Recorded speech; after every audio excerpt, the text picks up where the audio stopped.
आज तो हालात ऐसी है कांग्रेस की, राहुल गांधी जी छोड़ अगर नेहरू जी भी आ जाएं खड़े होके हरियाणा प्रदेश में, तो भी आज हरियाणा प्रदेश की जनता ने कांग्रेस को नकार दिया है।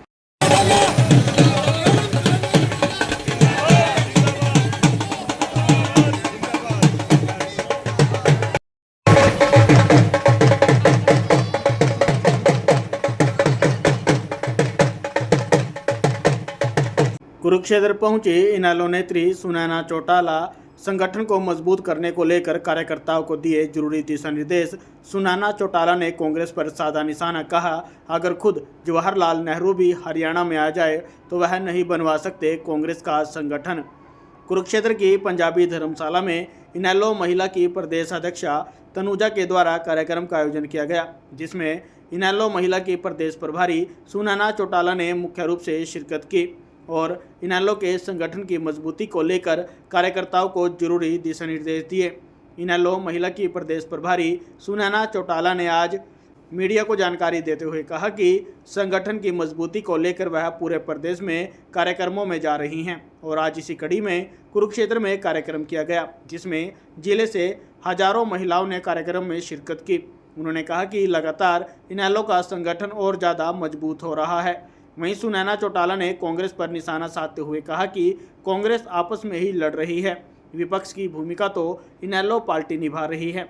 वहीं उन्होंने कहा कि आज राहुल गांधी हरियाणा पहुंच रही हैं, लेकिन वह मानती हैं कि इस समय अगर खुद जवाहरलाल नेहरू भी हरियाणा में आ जाए तो वह कांग्रेस का संगठन नहीं बनवा सकते। महिला मोर्चा का कार्यक्रम था, कुरुक्षेत्र पहुंची। सबसे पहले तो आप सब लोगों का बहुत बहुत शुक्रिया, धन्यवाद। और जहाँ तक आज कुरुक्षेत्र विजिट का सवाल है, तो इंडियन नेशनल लोकदल पार्टी अपने महिला संगठन को मजबूत करने के लिए निरंतर, चाहे गर्मी है चाहे सर्दी, हमेशा प्रयासरत रहा है। और पहले अभय सिंह जी चौटाला ने 22 जिलों के हमारे सिपाही सजग किए। महिला सेल ने भी 22 जिलों में अपनी 22 जिला अध्यक्ष जो हैं बनाई। जैसा कि इंडियन नेशनल लोकदल पार्टी का हमेशा चलन रहा है कि हम अपने कार्यकर्ताओं की मर्जी ज़रूर पूछते हैं, उनको मान सम्मान ज़रूर देते हैं, और आज उसी कड़ी में हल्के की कार्यकारिणी को पूरा करने के लिए, हल्का अध्यक्ष बनाने के लिए हम महिलाओं से मिले हैं। अलग अलग विधानसभा से आज कुरुक्षेत्र में महिलाएं आई हुई थी और सबसे हमने महिला हल्का अध्यक्ष के नाम लिए हैं। उसी कड़ी में हम आज कुरुक्षेत्र पहुँचे। कार्यक्रम जी हाँ, हमारे जो है सबसे बड़ी आज कुरुक्षेत्र के लिए एक मैं बात कहूँगी कि जब मैं पहले कुरुक्षेत्र आई तो महिलाओं को लेके मैं बड़ी चिंतित रहती थी, लेकिन आज जो अभय सिंह जी चौटाला ने प्रदेश अध्यक्ष जो है तनुजा को बनाया, उसके बाद निरंतर मेरी बहनें सारी मिलके जो है पार्टी के लिए काम कर रही हैं। और कुरुक्षेत्र में भी आज आपने देखा महिला शक्ति जो किस तरीके से उमड़ के है। और जैसा कि आपने कहा कि आगे प्रोग्राम जारी रहेंगे, अब तक हमारे 14 जिले जो हैं पूरे हुए हैं, बाकी के जो 8 हैं उसमें भी हम एक हफ्ते का गैप देके उसमें फिर जाएंगे और इसी तरीके से जाके सबसे पूछ के हल्का अध्यक्ष के लिए नाम लेंगे। देखिए, निरंतर आपने देखा होगा पिछली विधानसभा में भी जो पिछला टर्न और रहा, जो उसमें भी हमारे एकमात्र एमएलए अभय सिंह जी चौटाला थे, लेकिन पूरे हरियाणा प्रदेश में जब मैं निकलती हूँ तो सबने एक ही बात कही कि अभय सिंह चौटाला बहुत मुद्दों को उठाते हैं दबंगता से।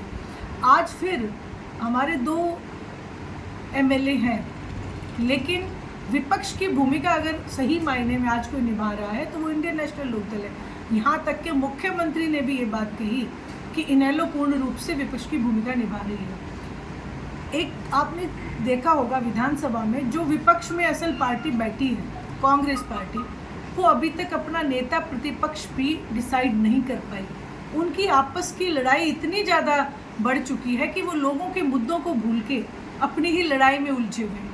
वहीं आपने देखा कि जो पक्ष के नेता, सत्ता पक्ष के नेता और विपक्ष के नेता जितने एमएलए हैं, वो आपको नेता कम और अभिनेता ज़्यादा दिखेंगे। वहाँ पे शेर व शायरी होती है, चुटकुला गोष्ठी होती है, गोबर की भी बात होती है, लेकिन जनता के मुद्दों को लेके अगर कोई बात हुई तो वो इंडियन नेशनल लोकदल पार्टी के जो 2 एमएलए हैं उन्होंने ही उठाने का काम किया है। अभी इस बात को साबित हो चुका है ये बात कि आज अगर कोई जनता के लिए लड़ाई के लिए निकली है तो वो इंडियन नेशनल लोकदल पार्टी है। मैडम आज राहुल गांधी चंडीगढ़, देखिए,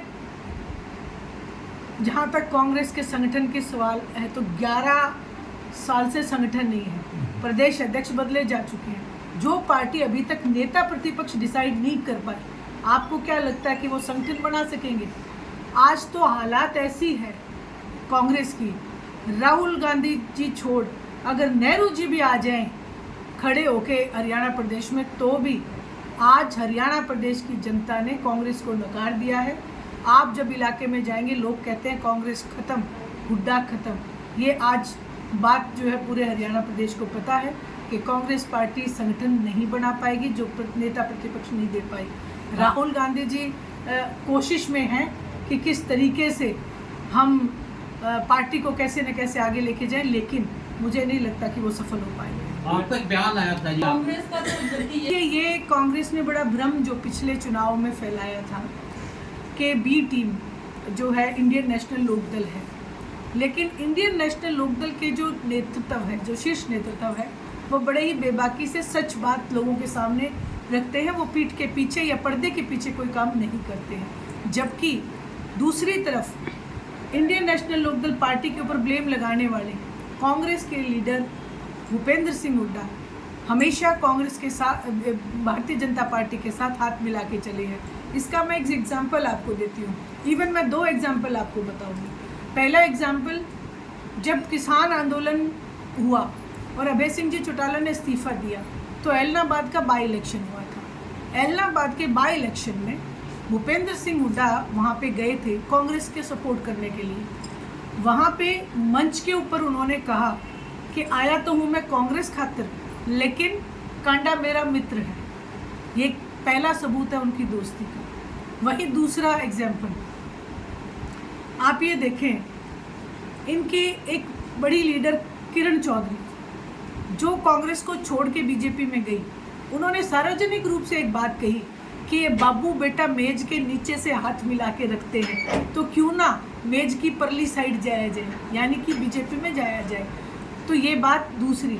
तीसरी, अभी जो नियुक्तियां हुई हैं, आप ये देखें, जो धारा 319 के तहत जो कि इलीगल हैं, उसमें भी कांग्रेस के लीडर भूपेंद्र सिंह जी हुड्डा ने उसमें जितने भी लीडर्स हैं, जो एमएलएज हैं, उन्होंने मंजूरी दे दी। ये भी बीजेपी के साथ मिले होने का एक बहुत बड़ा सबूत है। और ये जो अभी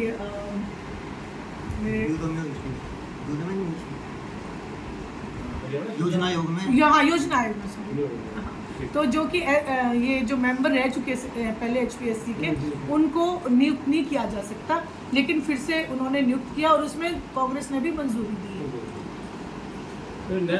देखिए, नायब सैनी जी ने बिल्कुल सही बात की है। ये वो दल है जिसके नेता आदरणीय चौधरी देवीलाल जी, जिन्होंने देश की आज़ादी में अपनी बहुत अहम भूमिका निभाई। उसके बाद हरियाणा प्रदेश के निर्माता भी आदरणीय चौधरी देवीलाल जी रहे। उसके बाद निरंतर जब भी किसानों के ऊपर कोई बात आई तो उन्होंने सीधा सीधा कांग्रेस के बहुत बड़ी कदावर जो इंदिरा गांधी जी है, उनको 2 टूक जवाब दिया था कि मैं पहले किसान हूँ, उसके बाद लीडर हूँ। एक ऐसे लीडर जिन्होंने देश के प्रधानमंत्री की कुर्सी अपनी जुबान के लिए छोड़ दी। ये वो दल है जो अपने जितने भी हरियाणा प्रदेश की जनता है उसके लिए लड़ाई लड़ना जानता है और उसको जीतना जानता है। इसलिए बिल्कुल मैं सही कहूँगी कि नायब सैनी जी ने क्रांतिकारी दल का सही नाम दिया। मैम, इनेलो नेता अभय सिंह ने आपको कहा कि इंडियन नेशनल लोकदल पार्टी का ये चलन है, ये प्रथा है कि जो हमारे कार्यकर्ता हैं वो जब टिकट वो बांटते हैं, शीर्ष नेतृत्व नहीं बांटता, तो कार्यकर्ताओं ने जाके कहा कि आप वहाँ से चुनाव लड़ें, तो इसलिए वो कुरुक्षेत्र से चुनाव लड़े। हार का कारण मैं आपको बताती हूँ कि आपने जब किसान आंदोलन देखा किसान आंदोलन में अगर इस्तीफा हुआ तो अभय सिंह जी चौटाला का हुआ, लेकिन कांग्रेस पार्टी के कुछ प्लांटेड लीडर्स वहाँ पे थे किसान आंदोलन में, और जिन्होंने सार्वजनिक रूप से आके भी ये बात कबूली कि हमने कांग्रेस पार्टी के लिए स्टेज तैयार किया था। वहाँ हमने तो अपनी भूमिका एक निष्पक्ष निस्वार्थ होके निभाई, लेकिन वहाँ प्लांटेड जो लीडर थे उन्होंने कांग्रेस पार्टी के लिए काम किया, ना कि किसानों के लिए, जिसमें आम किसान वर्ग लाया गया। उन्होंने एक बात और फैलाई पूरे हरियाणा प्रदेश में कि अगर बीजेपी को हराना है तो कांग्रेस को वोट डाल दो। इस वजह से अभय सिंह जी चौटाला यहाँ से चुनाव लड़ सकते। परंतु कांग्रेस के ये सिर्फ विपक्ष की फैलाई हुई बातें। आप एक बात बताओ, हमारा अपना दल है, क्या हम चुनाव ना लड़े? हम उनको थाली में परोस के दे दें?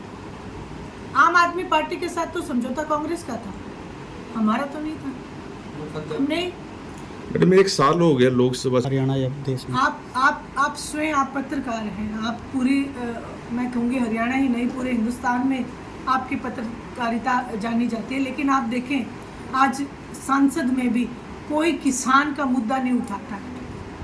आज विधानसभा में कोई किसान का मुद्दा नहीं उठा रहा, जबकि चुनाव से पहले कहा गया था कि हम किसान की आय को दुगना करेंगे। 3 काले कानून थोपने का काम कांग्रेस और बीजेपी पार्टी मिलके करती हैं। तो आज पूरे मैं तो कहूँगी हिंदुस्तान में आज किसान बिल्कुल लावारिस छोड़ दिया गया है। अभी भी आप देखें कि फतेहाबाद में किसानों का जो मुआवजा आना था वो मुआवजा किसानों तक नहीं पहुंचा, और उसको ऊपर की ऊपर ही अफसरों ने खा लिया। तो इस तरीके का एक मैं यही कहूँगी कि एक घोर अंधकार है आज भारतीय जनता पार्टी की वजह से। Thank you madam. ठीक है।